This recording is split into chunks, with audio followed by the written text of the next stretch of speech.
notre pays. Ils ont pris l'argent pour l'OACARA, ils n'ont rien fait. À Dapan, ils n'ont rien fait. À Lomé, ils n'ont rien fait. Maintenant, ces 115 milliards, ils sont partis prendre maintenant la Banque mondiale il y a quelques semaines. Ça aussi, ils vont rien faire. Attends, je vais jouer la vidéo, les gens vont écouter.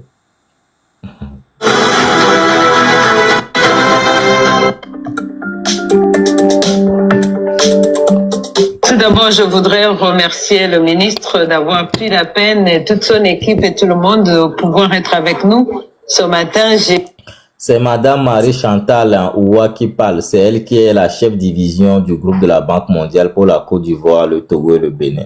Je suis là en fait parce que notre directrice générale pour le groupe de la banque qui visite le Togo devrait être là. Mais à cause d'un contretemps, elle n'arrivera qu'un peu plus tard. Mais j'ai tenu absolument à être là avec le ministre.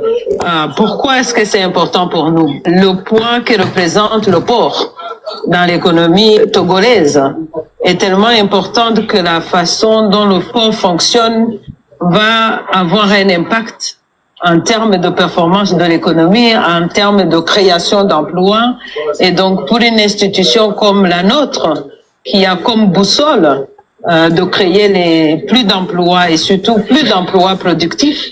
C'était extrêmement important qu'on ait cet échange sur le leadership du ministre, qui est aussi le DG du port, et surtout avec tous les partenaires privés qui sont impliqués, et qu'on comprenne qu'est-ce qu'on peut faire pour avoir un partenariat avec le gouvernement et le port, avec tout le groupe de la banque, que ce soit la partie publique et la partie privée, pour pouvoir vraiment amener le port et, j'allais dire, le Togo à être cette plateforme qu'elle est déjà en termes de logistique et de commerce, et dont le port est l'élément central. Voilà pourquoi c'était important pour nous. Je dois dire que je suis impressionnée par le chemin qu'a fait le Togo avec tous les investissements qu'ils ont fait pour le port, pour vraiment de devenir un port qui reçoit tous les navires du monde avec toute la capacité dont même les plus grands pays n'ont pas. Donc j'étais vraiment impressionnée par ça. Deuxièmement, je suis impressionnée par les réformes qu'ils ont fait pour améliorer l'efficacité. Troisièmement, je suis vraiment rassurée par le potentiel que ce port représente et les programmes d'investissement d'envergure que le gouvernement et les privés envisagent et dont on peut faire partie, puisque nous avons une partie de nous, du groupe de la Banque mondiale. Écoutez bien ici, hein, c'est la dernière partie, c'est la partie la plus importante, s'il vous plaît. Et notez. Il y a une partie privée qui a déjà investi par le passé dans l'agrandissement de cet aéroport, mais nous avons aussi la partie publique qui peut donc amener les investissements. D'ailleurs, tout à l'heure avec le ministre des Finances, nous allons signer l'accord de financement à hauteur de 200 millions de dollars qui... Donc, un accord de financement, tout à l'heure, ils vont le signer avec le ministre des Finances à hauteur de 200 millions de dollars. Quand on convertit en francs CFA, ça fait 115 milliards de francs CFA. L'argent là va servir à faire quoi? La dame va dire, on va entendre. Il y a un projet de transport urbain qui va connecter ce port à la zone industrielle, entre autres, à travers la route, mais également à travers le chemin de fer. Donc, c'est vraiment important qu'on puisse venir constater ça et avoir une discussion pour aujourd'hui et pour demain. C'est ça. Eux vont venir vous emprunter l'argent. C'est nous qui allons payer pour demain. Ils vont en dette. Parce que les nôtres ne savent même pas comment on utilise un crédit. Ils sont tellement nuls. Sur les 115 milliards, là, ils vont saucissonner ça en plusieurs parties. Chacun viendra prendre sa part.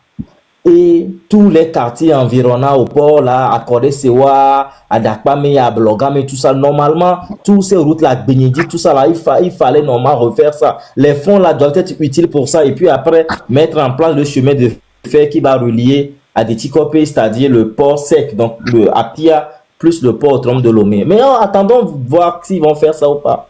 C'est dans ça, on a, si les gens là ne partent pas, le pays là va rester comme ça. C'est comme ça, ils ont pris les 23 millions d'euros pour l'OACARA. Ils n'ont rien fait jusqu'au jour d'aujourd'hui. Nos mamans, c'est des bidons jaunes qu'elles ont encore sur la tête. Mais même si tu vois, ils vont emprunter. C'est dans ça nous sommes, chef canton. J'ai fini. Protocole. Je voulais juste poser une question. Hein. C'est maintenant qu'on a créé le port autonome de Lomé. Non, c'est Les routes là, c'est maintenant que ça existe. Fort. Vraiment, ça me fait... J'ai envie de pleurer pour Tchoka. Il faut même partir parce que là, ce problème-là, c'est grave. Si tu veux prendre les milliards là, il n'a qu'à prendre les milliards là pour aller à Anita. Hein? Hein? Alors, les gens qui me fait vraiment pitié dans tout ça là. Il n'a même pas honte. Du jour au lendemain, ça fait combien d'années que tu n'es plus allé à Voga? Tu le vois, la tête, comme on dirait dans la tête, là, il y a une intelligence assez. Il n'y a rien dans la tête. Hein? Chef, il ne faut pas vous inquiéter. Vous savez les gens de Voga. Vous les connaissez. Et vous connaissez les gens de Voga. Ne vous inquiétez pas. Déjà, les femmes, elles insultent tellement que. Parce que. Les gens là. Vous savez comment elles les appelaient avant? Qu'elles sont. C'est des civils. C'est pas comme ça qu'on nous appelle protocole. Ils disent qu'on est des villages. C'est des villageois. Voilà.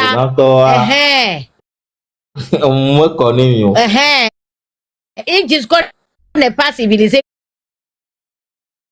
Qu'on est les Wachi. Maintenant, aujourd'hui, vous voulez aller voir les Wachi. Donc, vous allez les civiliser ou bien c'est la colonisation qu'ils vont aller faire là-bas. C'est la colonisation. On va parler de la CEDEAO. Ne vous inquiétez pas. Moi, je connais les dames là. Depuis, elles sont obligées de venir à Lomé pour aller porter des choses sur leur tête comme ça pour pouvoir survivre, pour prendre soin de leurs enfants depuis des années. Vous étiez où? Vous étiez où? Vos gars, hein? Et nous, le Royanami, vous ferez mieux de rester à Betogbato là-bas pour faire votre réunion là. C'est mieux. Sinon, vos gars là, il faut oublier ça. Parce que lorsque vous allez, elles vont bien vous le faire. Hein.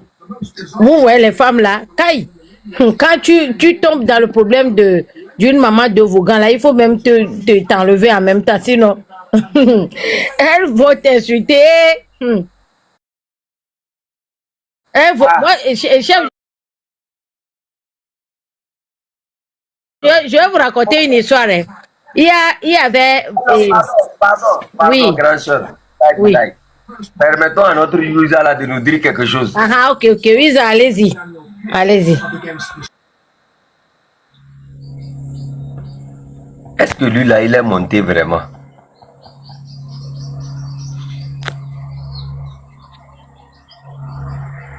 Ah non. Protocole. One Love. Pardon. Je viens de recevoir un message. Il y a quelqu'un qui me cherche urgemment pour quelque chose, quoi. Ah, il n'y a pas de problème, chef. Ok, il n'y a pas de problème. On va se dire de ça. Parce que c'est important. Il faut... À peine installé à la tête de la CEDEAO, le président sénégalais passe déjà à l'action. L'organisation vient d'interpeller la Sierra Leone sur la question des prisonniers politiques. Bien. Mais au Togo, c'est pire. Parce qu'au Togo, il n'y a pas seulement que des prisonniers politiques. Il y a un problème plus profond. La légalité institutionnelle et constitutionnelle elle-même. La Cour de justice de la CEDEAO, sa propre cour, s'est prononcée sur la réforme constitutionnelle togolaise contestée. Ce n'est plus une question de personnes détenues, c'est une question de régime, de légitimité, de respect d'une décision, d'un arrêt de la justice communautaire. Diomaye Faye interpelle la Sierra Leone sur des prisonniers politiques, très bien, mais que fait-il face à un pays où l'architecture même du pouvoir qui a été contestée devant sa propre cour, celle de la CEDEAO? Un président sénégalais, c'est le symbole d'alternance démocratique. Il prend la tête de la CEDEAO. Son premier réflexe, ce sont les prisonniers politiques. Et en Sierra Leone, c'est bien, c'est visible, c'est consensuel. Mais le vrai test, le test difficile, c'est le Togo. Parce qu'au Togo, il faut regarder une cour qu'on a soi-même créée et une décision qu'on ne peut ignorer. Si la CEDEAO peut interpeller un État sur des prisonniers, ne peut-elle pas interpeller un État sur la légalité de son propre système constitutionnel? C'est la vraie question. Et c'est la question togolaise. On peut libérer des prisonniers un par un. On ne peut pas libérer un pays d'une réforme constitutionnelle contestée en fermant les yeux sur la décision de la Cour de la justice, de sa propre Cour. C'est la question épineuse. Alors je vous pose cette question directement. Diomaye Faye va-t-il oser toucher au dossier togolais ou seulement au dossier qui ne dérange personne, dossier mineur? Dites-le en commentaire si la question togolaise est un vrai test pour Bassirou Diomaye Faye, le président sénégalais. And the President of the Council of Ministers of Togo. Thank you. Thank you very much. The Vice President of Uganda.